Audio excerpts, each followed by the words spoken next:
Hello, my name is Arie and this is my partner Reese. We are going to be learning the basics of soccer. So, we're going to start with the equipment you'll need. Obviously, you're going to need a soccer ball, A soccer field, a goal. and maybe even a few friends to play with. If you're playing on a team, you're probably going to need some equipment like cleats, shin guards, knee-high socks to keep your shin guards on. So moving on to boundaries.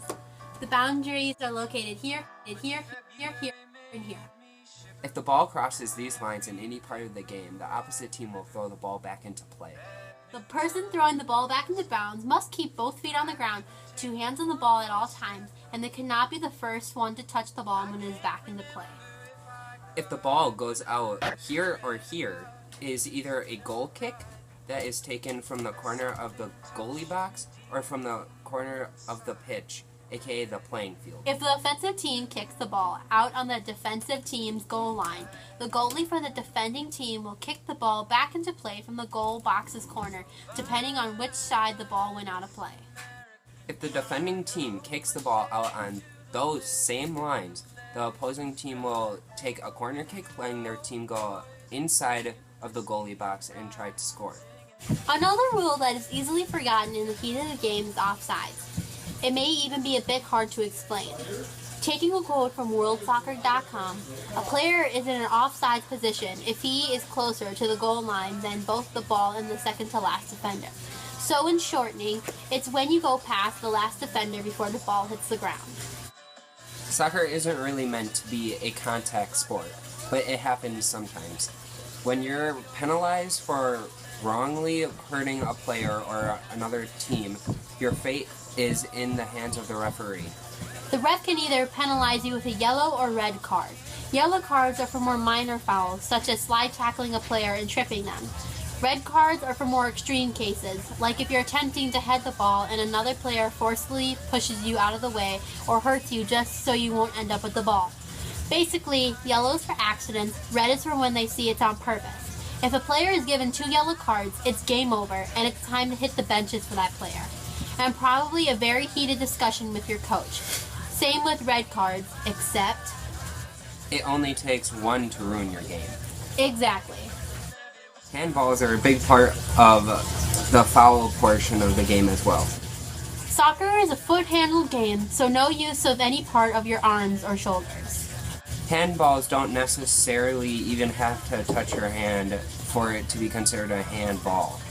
It can touch any part of your arm, including your shoulder. It's considered a handball, and the opposite team takes a free kick whenever the ball has been touched. Scoring is also pretty simple in this game. There's only one way to score, which is getting the ball into the net past this line. When a team scores, 1 point is awarded to the team. Simple.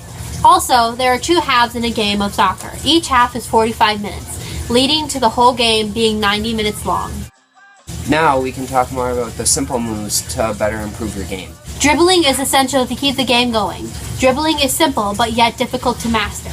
It's basically keeping the ball in your foot's reach while keeping control of it to bring it down the field to score. Heading the ball is another key component of soccer. Heading a ball is when the ball is in the air and you use your head to bump it back into the air, to the ground, or to another player. Just be careful not to hit too hard, otherwise concussions or other injuries can occur. Through passes are another good skill to possess.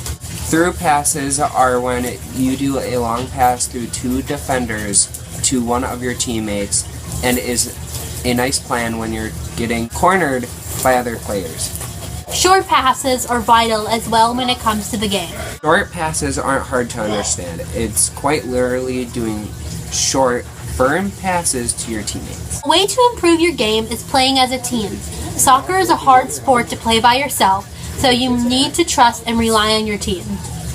Another thing to do is be light and quick on your feet.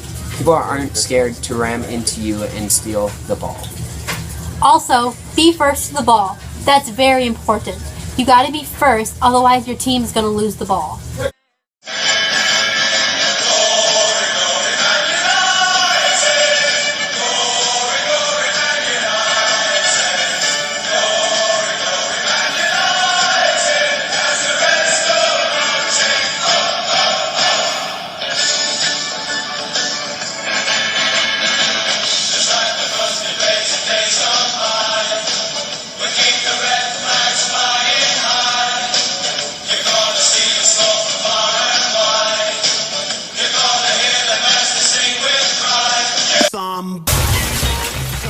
Donkey.